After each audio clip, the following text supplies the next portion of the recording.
All right, welcome.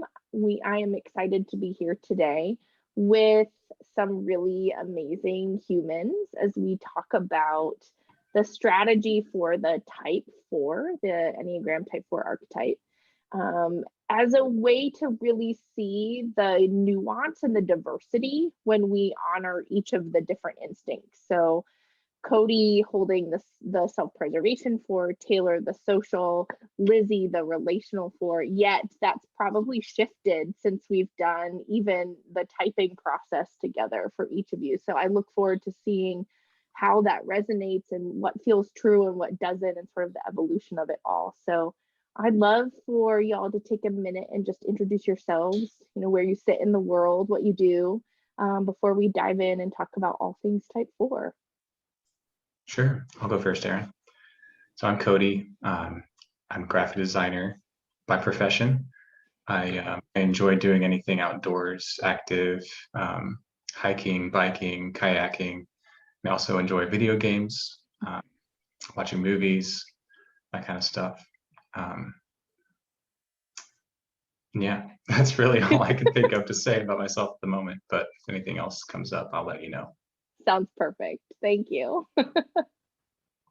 Okay, I'm Taylor. I always say I take pride in my work. So I'm an occupational therapist. I work with kids with different disabilities. My free time, I like to work out, read, and get outside, and spend time with my golden retriever. That's awesome. Last but not least. Hey, I'm Lizzie. I have 3 kids who are all 4, 2, and 1, all boys. A dog, 3 cats, an active duty husband. I used to be a clinical counselor. Now I'm staying home with my kids. That's fun. Not really. Send help. For fun, I enjoy working out. I don't enjoy running, but I enjoy the pain it brings me. It makes me feel like I'm burning fat cells. I like to lift and hit heavy objects in my spare time, I guess.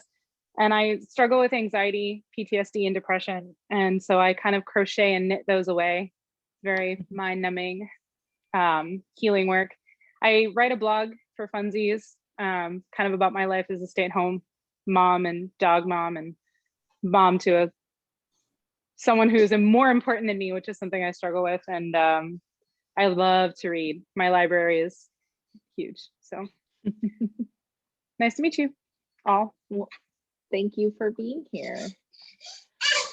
So I want to start with maybe reflecting on what it was like for you to first identify as a 4, how you came to know it, what was the process? Did you sort of slip right into it? Was there some resistance? Just anything that sort of comes up for you about that process, and anyone who wants to go first. I can kick that off, and because Erin knows the answer to this one. She typed me, and she may have typed you guys as well, but she typed me right not too long after she hired me. So I was extremely resistant to, I think, the Enneagram typing process in general, but also being a Type 4. I didn't want to be a 4. It didn't really resonate with me as far as like the emotional aspect, wearing it on your sleeve, because I tend to hide that kind of stuff, brush it under the rug, or internalize my emotions.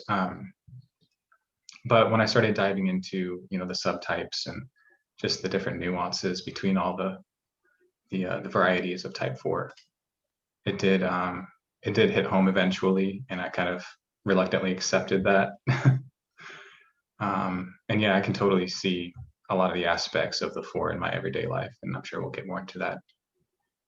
Yeah, I think your process was a really awesome learning opportunity for me too, because as a 7, the self-preservation Type 4 can look kind of like a 7. So I know I was oscillating between these 2 buckets with you, like, oh, is it 7? Is it 4? Is it 7? Is it 4? And you kind of sat with it for a while. And I loved the way in which Cody's always been a really good model for processing for me what it takes to sort of, hey, I'm going to take this information, I'm going to hold it, and I'm going to churn on it in a way that serves me, and then I'll come forward when I'm good and ready. And that was a really great experience for me in my fast-paced energy to watch that unfold in a way that was yours. So I remember that, and that was years and years and years ago, and I still remember that as such a poignant experience for me. So thank you. My turn? Yeah. Okay. Well, you also typed me. I had the pleasure of working with you, so I got to talk to you and ask you all these questions all the time. And as soon as I knew you were, an Enneagram coach, I got super interested in what the Enneagram was and like what my type was. And I definitely, as I started reading through them, I've always known that I feel everything so deeply, and that's kind of where like it's kind of my inner guide, what makes me, helps me make decisions, and which is not always a good thing. And just in general, like that's kind of what I follow is my emotions. So I knew that I was definitely a heart center, but I couldn't decide where I sat on that. So through talking to you, and then I ended up having you type me, I figured out that I was a 4 with a 5 wing. For me, I wasn't resistant to it at all, because I always knew that about me, that I'm more emotional, and I kind of see that as a strength. I also know that with that, weaknesses definitely come about when you're a little too emotional and not using your head or your intuition enough. But no, I was fully accepting of my type, and I was just excited to learn and grow more. That's awesome. How about you, Lizzie? Is my microwave too loud in the background? It's perfect. Okay. So you typed me, which I think we've all kind of been typed by you, so it's kind of cool.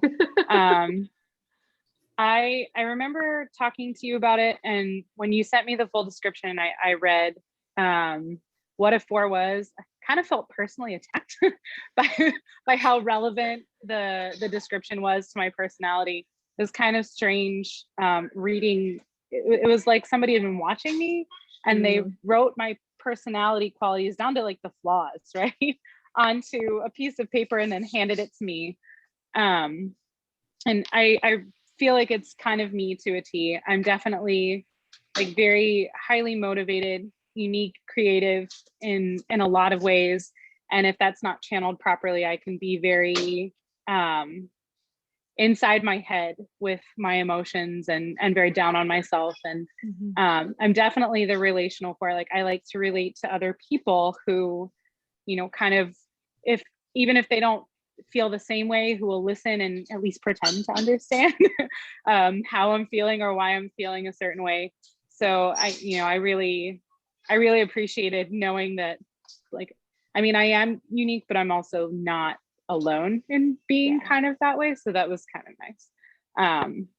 But it was really kind of eye-opening, because there's a lot of information in the Enneagram that I hadn't not known about, but hadn't really thought about before, like ways to kind of channel my personality and ways to navigate my personality positively. So I would say that it's actually helped me a lot too. That's awesome. Thank you for sharing. So what we know to sort of be true, if we zoom out about the 4, is that there's some experience of loss in childhood, right? This loss is a real loss or a perceived loss, because our kiddo head doesn't necessarily know the difference. So this is where we can sort of hold when people say, I had a really hard childhood and I developed these traits, or I had a really easy, good childhood and I developed these traits. It really doesn't matter. We sort of develop them around patterns and needs. And so for the 4, it's some experience of loss, and the holding that the loss, the belief that the loss must have been because of me. Something in me caused it, right? This inner sense of lack or longing. And there are 3 distinct ways that the 4 manages that inner lacking, or this longing or yearning for what was lost. The self-preservation type 4 is looking to resource myself. And so I take all of that sense of self, that sense of this is me, and I hold it on the inside. And this is why the self-preservation 3 is the counter type of 3, because they sort of act in opposition to the maybe held experiences that Taylor might have around emotion, right? So I sort of carry it and hold it on the inside and have this long suffering. Resilience is my go-to. Where the social 4 is looking to find belonging in my safety and my security. And so I learn belonging through my suffering, through what's lacking or missing from me, right? So I learn to use a lot of emotion in order to feel seen or safe or accepted. And the relational 4 learns heat. Yep. We learn heat as a way to build connection. And so my emotions start to almost make me competitive, right? So how do I get seen and acknowledged and held? And I use like emotions like anger to get seen. And so you've got sort of the quiet levity of a self-preservation 4. You've got the, maybe charming and emotional and connective of the social. And then you've got the sort of boldness and intenseness of the relational 4. Now, while each of you sit in one of those buckets, you use all 3, right? I bet you can sort of go, oh, I know when I do that one, but we have sort of a primary one that we get used to. And in healing, we learn to sort of bring in more of these resources. So when you think about these 3 instincts, how do you see the 4 show up for you through that sort of instinctual pattern of resourcing self, belonging, or sort of that intensity of connection? Any thoughts, reflections, comments? Are we still going in the same order? And whatever. Jump in if you've got some thoughts. I might need some time to stew on that one. So if anyone else wants to go first, feel free. Actually, yeah, I definitely. So when I quit my job, right, I had a lot more time on my hands all of a sudden. Watching kids is really not mentally engaging in the way that my job was. So I had a lot of time to really stew on myself and what makes me happy and what doesn't make me happy. And it brought a lot of realization of just how competitive I was. Quitting my job, for instance, kind of gave me this feeling of inadequacy in my marriage that I was really struggling with as a stay-at-home mom, which shouldn't happen, right? But that's that type 4, right? That's that innate competitiveness to kind of compensate for what happened as a kid. I could never, nothing I ever really did was enough. And so now I'm constantly trying to be more than enough. And so that really, really holds for me. But I also have noticed, especially with the pandemic, that like desire to belong to something was even amplified more because it was hard to connect. We moved to a new city and during the pandemic, and that lack of connection and like that desire to belong somewhere has been really, really evident with me, especially, with my husband coming home from his deployment. I don't know if you've noticed in the background. And I don't really have quite as much of the, what was the way you put the first one, that like the self-preservation, the sort of going in. I do kind of have it and I do kind of not. Like I'm very good at survivability. I've kind of had to learn the bloom where you're planted as a military spouse. But that's not something that I feel like I channel into, but I can definitely tell when I have to tap into that aspect. I kind of live in the I'm angry and this is why aspect, even though I don't like it, but that is the side of me that comes out most, is the competitiveness.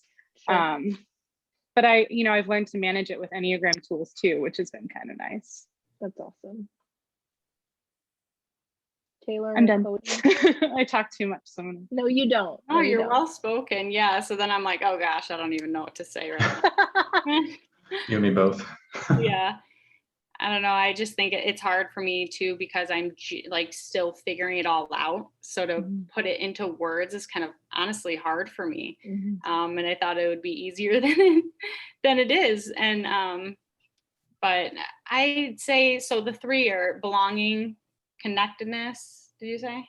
Yeah. And so if you think about, how does belonging show up for you? How does the need to sort of, whether that's fit in or people please, or, whatever the sort of social expectation, and then how emotions drive that seeking of belonging for you? Yeah, I guess, yeah, it shows up in relationships, whether it's my boyfriend or just friendships in general. Um, I guess feeling it is definitely people pleasing. I think that I've gotten a lot better with that throughout the years as I'm getting older. But definitely that really used to sit with me when I was younger, just, wanting to make other people happy, or just wanting to fit in general. Not wanting to feel like an outcast at all or disappoint people. And then how does emotion like connect into all that? You've answered it beautifully. Yeah, I was just gonna say, I don't know if I I'm not agree. connected or fitting in. I guess it was just this feeling of like stress and just overwhelmed feeling, of not being good enough. Sure. Trust yourself, Taylor. You know yourself better than you give yourself credit for. Now it's just putting it into words, though, is what's hard for me. Yeah, I struggle to articulate these things as well, mostly because I avoid thinking about them. I guess that's part of being a self-pres, but as far as belonging and like, people pleasing, that's something that's been a lifelong struggle. I always want to be liked by whoever I'm around. So I find that I'm a little bit like pliable as far as my personality, and instead of staying true to myself around people, I find myself trying to be somebody that I think they're gonna like. You know what I mean? Because I'm afraid of what people will think of my true self. Yeah, it's a struggle in relationships, friendships, and just not wanting to acknowledge the emotions can come across as being a jerk, I guess. Not wanting to talk to my spouse about how I'm feeling about something, or Ready. Your Enneagram type. Dinner is ready. Yeah. No, it feels clear how unique each of you are, and that's the point, right? Is to celebrate that your fourness can be in whichever space serves you. So one of the sort of beautiful components of the four is the ability to sort of be in reverence for things, right? To really value what's true, what's authentic, what's beautiful. So how do you see this show up in your life? How do you see the hold on authenticity be important to you? I write in my blog, and I guess for me, I have a habit of writing. We call it stream of consciousness writing. It's the thing that I hated the most when I was editing people's papers, because they didn't edit it. They would just hand me the stream of consciousness. But I think, at least when I'm privately writing before 6 edits of my blog, and it goes public, that kind of stream of consciousness that comes through, and I can see all my thoughts and all my feelings, and they're on paper.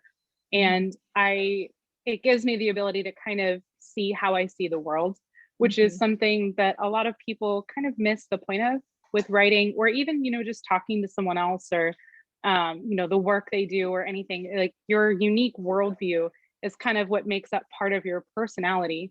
And so being able to see that is really kind of, I don't want to say life-changing. That sounds very dramatic when I say that, but it really gives me a lot of perspective in how I'm treating my personal relationships, like with my family, my husband, my kids, and how I'm behaving as an adult, which, tends to reflect the models that we have as kids. And, that's not something that I want to do. So when I'm writing stuff down, and I can really see that, and that's something that I feel like some people, like, even if they don't write, even if they just tell someone about it, or they're trying to be aware of their thought process, they don't really always see it. I feel like other fours kind of have that ability too. They can really kind of see how they're behaving, how they're thinking, how they're feeling, and how it's impacting the world around them. And I think that that's really important. And that was so nice. It's so nice for me because it lets me make the changes I want and stay true to my personality, which is something that a lot of people struggle with when they're trying to change, is they're trying to change themselves. But what they should be changing is their behavior to make it fit with themselves and not the other way around. Sure. Yeah. Awesome. Thank you. Ignore my children.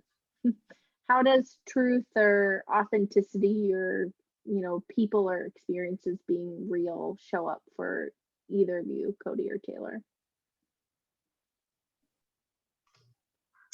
That's a tough one, because sometimes I don't think I'm the most authentic person. Enter the counter type. Yeah. So I don't know. The first thing that comes to mind is, I guess, the uniqueness, wanting to be unique as a 4. I think that's a common trait, and I think that showed more in adolescence for me, where I only chose my friends based on like if they were like a unique individual.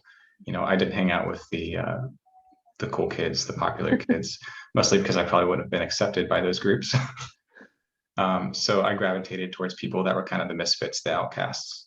I don't know. I don't know why exactly. I guess because, I just wanted to be different. I wanted to be unique and seen as accepted by those people. Sure. That makes sense. So being authentic for me shows up as, I do resonate with sometimes I feel like there are parts of me that I don't fully show, but for the most part, when it comes to my emotions and sharing those emotions, I have no problem like explaining that or, telling somebody how I feel about a situation, whether, I'm happy or I'm sad or, stressed out about it. I feel like it's easy for me to talk about those things, and honestly, it helps me. But for some reason, I just feel like authentic, it always pops up in my actual like relationship with a boyfriend. Like for me, like I feel like it has to feel true and honest. And, I have to feel like, obviously you want to be able to be yourself, but it's in that feeling for some reason. Like I don't even know if this is relating at all, but like whether or not it feels true or not to me. And if it doesn't, I panic and I leave. Like, and I've always been like that. Really weird, even at a young age when you have like, you're in 5th grade and you have a boyfriend, and if it wasn't feeling like it was right, like I would panic. And I remember always asking my mom, like, all these other kids can have like, just boyfriends, super serious. Like, why can't I do it? Like, it just stresses me out. Like, it just feels wrong. And I get upset, and it just brings more stress to my life. So it's when we move through the typing process and we're in sort of exploring the 4, one of the questions is, how do you measure authenticity? And more often when we're dancing in a 4 worldview, people say things like, I just know it, or I feel it, or it's an experience. I can't measure it because it's sort of a felt sense of identity. Yeah, totally. So what can people do to help you release the pattern that is created around envy, right? So when we sort of think there's something missing in me, then I start to look at other people and say, oh, I want what they have, or if it would be better if it was this, or right, we sort of create this comparison. What can people in your life do to help you sort of relax that? For me, it's finding common ground with others, something that we can relate to or talk about. But even still, I still struggle with the envy and the comparisons. And when I find out what helps me with that, I'll let you know, because it's a struggle, even with friends that I'm close with. Yeah. Ditto. I have friends who, for example, they both, since the pandemic have been working remotely. Both of their jobs allowed them to relocate to a different state. And that's something that I've always kind of wanted to do, is like try out a different state, a different city. But unfortunately, our jobs kind of tie us down here. So when they did that, I was just like, I found myself like being angry with them and like hating them for that. And they're friends, I shouldn't feel that way towards them for their success. But I don't know, for me, it's just, I have to remind myself that I just have to look at my life and realize that, I have a lot going for me, a lot of good things going on in my life too. So Do you want me to make that's what helps keep me grounded. That feels clear. Yeah. Yeah. Sorry. Comparison definitely shows up a lot in my life. So I'm sure it always will. It's hard to, deny that feeling. Mommy's on the phone. Deal with it. But for me, it's, well, as far as other people, it's just communicating with me well. And sometimes I do need that reassurance. But as far as on my own, so I'm not always looking at like what I don't have versus what I do, because you can have all these good things and, a couple bad things, and you're, I'll hyper focus on the things that I don't have, or what's wrong with a relationship or whatever it may be. And for me, it's just writing down and being mindful of all those good things, and knowing that they're outweighing the bad. Sure. Bless you. Bless you. I'm sorry, I went to come back and I just started sneezing and sneezing. It's allergy season here in Houston, probably everywhere, but oh my goodness. Yeah. No, I am just like Cody said, I'll let you know when I figure out what it is that people can do. Like I mentioned earlier, when I quit my job. My husband is a plastic surgery fellow. Like you don't really get much more important when someone's comparing careers, in a room, like plastic surgery fellow. Oh, okay. That kind of takes the chart topper, or like, I think the only thing I can ever think of that comes close is like astronaut or like fighter pilot, right? Like that is like a nice career. And I used to be able to say, oh, I'm a clinical counselor. And people go, ooh, what do you do? And then when I stopped, I have this horrible competitive, like envious, like need to just feel more important and be, more competitive, or like sound, even just to sound like I do more than I do. And there's nothing wrong with being a stay-at-home mom, which is what I try to tell myself all the time. But I think part of it is, I struggle with, right, like all the fours do, the constant need to prove myself in some way or another, and to want, like, I want what somebody else has, like I did all this hard work. Why can't I have like this pretty picture? Or, like, why doesn't my life look like this? Why don't my kids listen? Her kids listen. It's like a constant loop for me. And that's really what why I started my blog in the first place, is because I'm constantly battling with that desire to look or feel important, or have, like the career that somebody else might have, like, oh, they sound like they have a nice career, a nice stable job, good pay, whatever. I want that. Or, vice versa, oh, I am working, I really want more time at home with my kids. So no matter what I do, I'm kind of always in that loop. And so far, nothing anybody has ever done has really made me feel better. I guess what I always try to, tell my friends, because I don't really talk with it about my friends. I don't tell my friends that I feel that way. Like when I was struggling to get pregnant, I had 4 miscarriages, and my friend got pregnant without any problems. And I didn't say, oh man, I wish you could tell me how easy it was to get pregnant. Cause you don't like, and not every topic is that sensitive, but I don't tend to share those feelings. I'm starting to get better at sharing those feelings on my blog, but it's not really something someone else can do or say to make me feel better, because that's kind of on me. It's my own emotional pitfall, if you will, that I fall into. So with my husband, at least, because, it's a topic that comes up in marriage, I always try to remind him, hey, remind me that I'm important, or remind me that, what I'm doing makes a huge difference, or like, tell me that I'm invaluable, like stuff like that, because the praise, you know, kind of makes me feel like my life is something that somebody else might want and not something that I'm dredging through. I guess. And it's not to say I don't like my life. I really do. I just want to be clear about that. But I mean, I struggle with it a lot. And that's probably the part of a type 4 that I struggle with the most is the inability to code the envy, for having, you know, like maybe not quite exactly what I wanted, learning to be happy with what I have versus wanting what someone else has. Yep. That feels clear. So what are your greatest gifts as humans, right? So yeah, you identify as a 4, but you're people first. What are your greatest gifts? For me, it's got to be empathy, almost to a fault. And I have a pretty funny story to share. So we were at a work meeting down in Lexington. Yeah, it was Lexington. And we had some leftover pizza from one of our events. And I was like, oh, I'm not going to let this pizza go to waste. So I boxed it up and I was determined to go find a homeless person to give it to.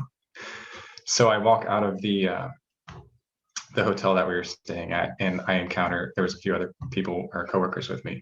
I encounter a group of guys that were just walking around Lexington, you know, minding their own business. I'm like, hey, have you guys seen any homeless people around? I've got this pizza I want to give it to. And they just kind of looked at me like, no, like maybe you could check down that way. I never did find anyone, but my coworkers thought that was just hilarious that I was just asking some random kids if there was a homeless guy I can give this pizza to. But I did successfully give some food to a homeless man down in Nashville one time. And he followed up with, can I also have $15? So that was kind of a, you know,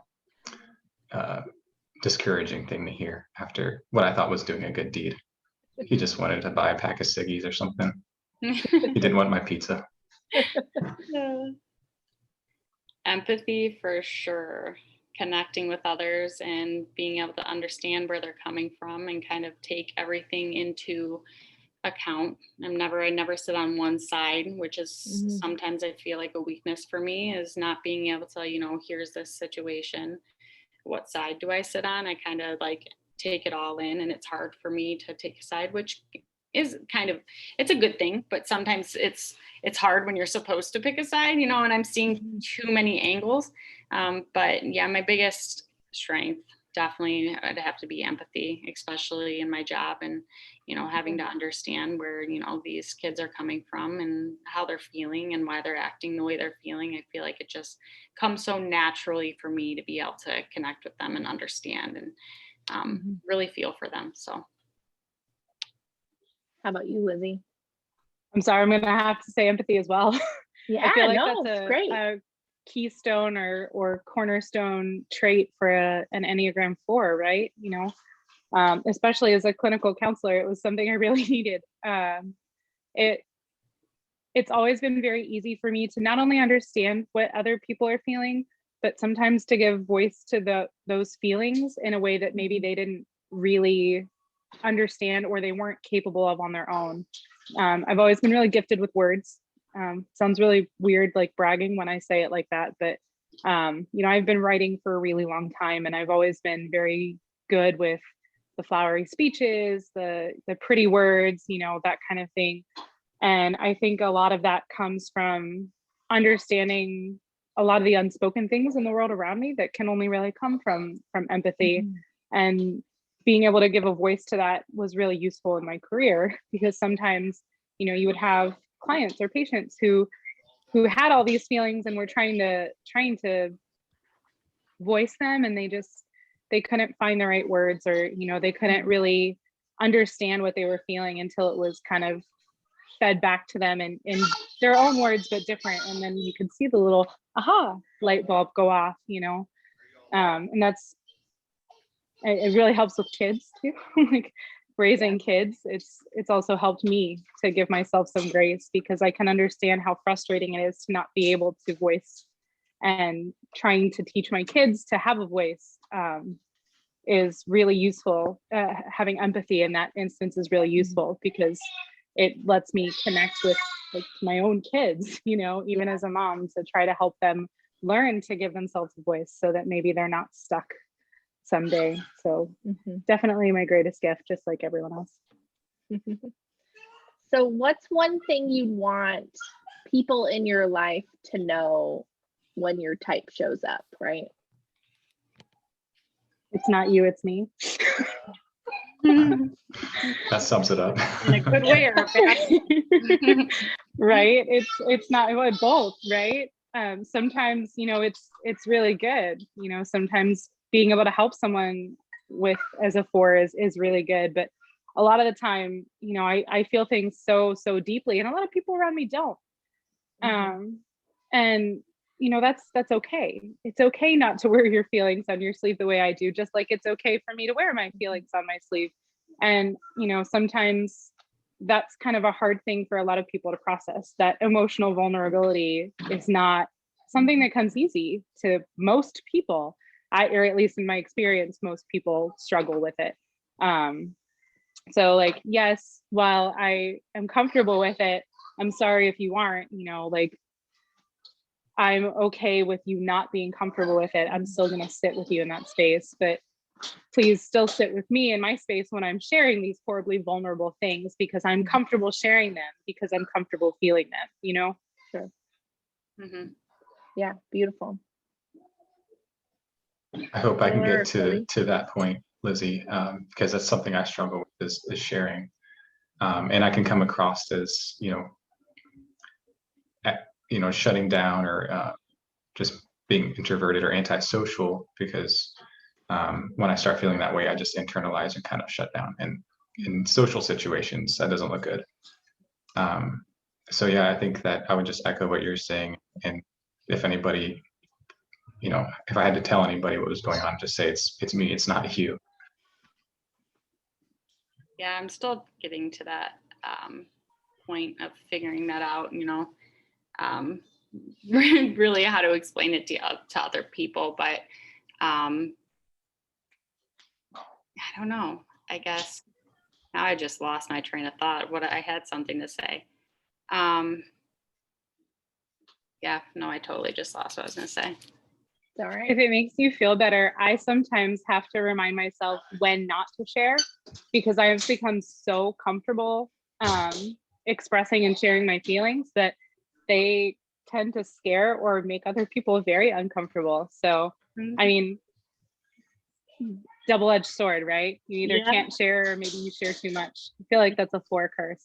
Exactly. No, I feel like, I always share too little. But I guess for me, I think what I was going to say is, having someone kind of help me, ground myself a little bit and analyze emotions more versus just reacting versus, how I'm feeling. And like, this is how I'm feeling. And just being able to, get in my head a little bit more, follow my intuition a little bit more. Because I feel like, the feelings that I follow, they do feel instinctive, but it's in a different, it's different. I don't know, like it's here, like it's not like a overall body, like I do just know sometimes, but it really just depends on the situation. So I guess getting in my head a little bit more, because my boyfriend's totally head type, I'm totally emotion, so like meeting in the middle, that's been kind of helpful for me.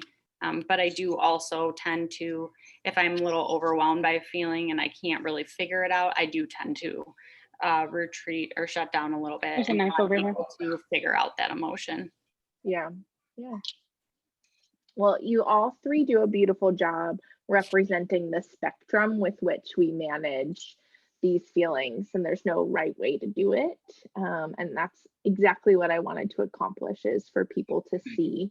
So my last question for each of you, and you sort of answered it at the beginning as you talked a little bit about who you are and how you orient in the world, is what are some of the resources and practices you find most helpful for you? And each of you talked about moving your body in some way, which I thought was just kind of like that thread of empathy, such a beautiful grounding practice. So are there other things in addition to moving your body that help you release or feel connected, or is that's your go-to?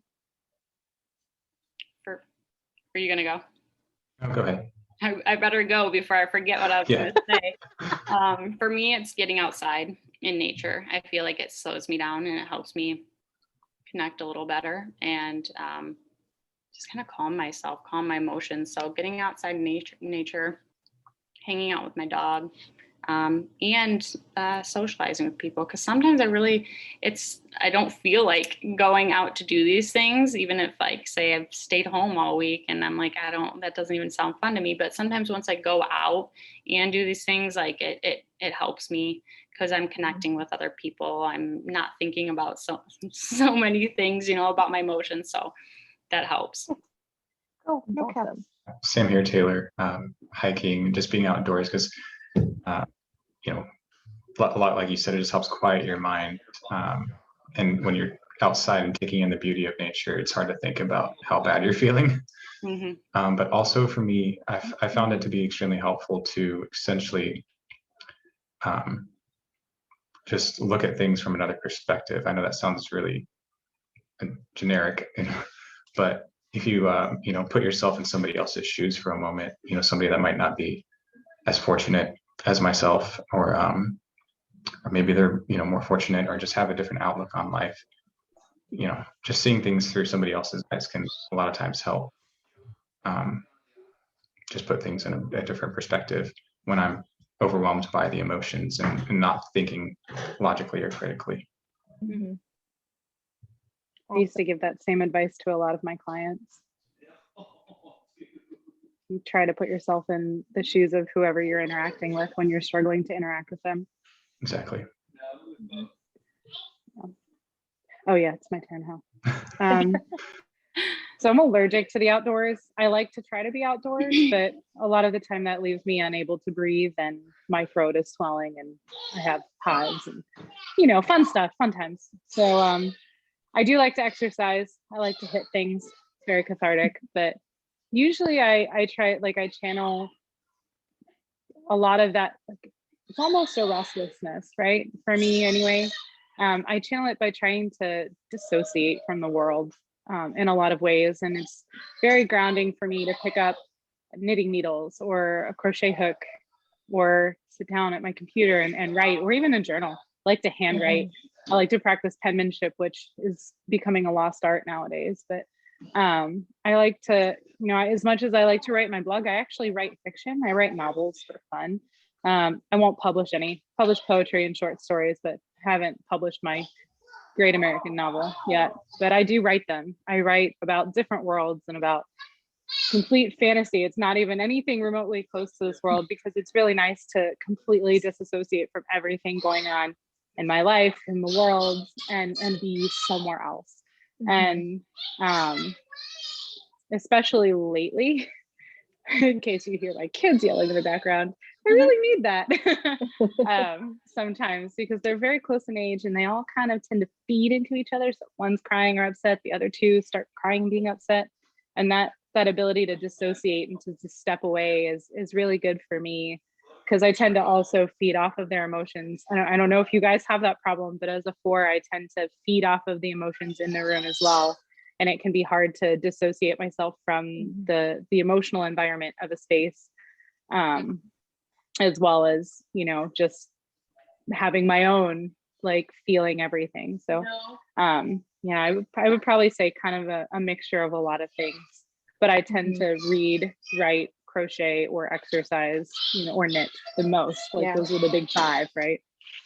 It's awesome. Well, I know that each of you sharing your truth and your experiences and the things you want people to know and remember, and how you find solace in the world is going to connect the dots for somebody. So I really appreciate you giving the gift of time and sharing your heart and who you are.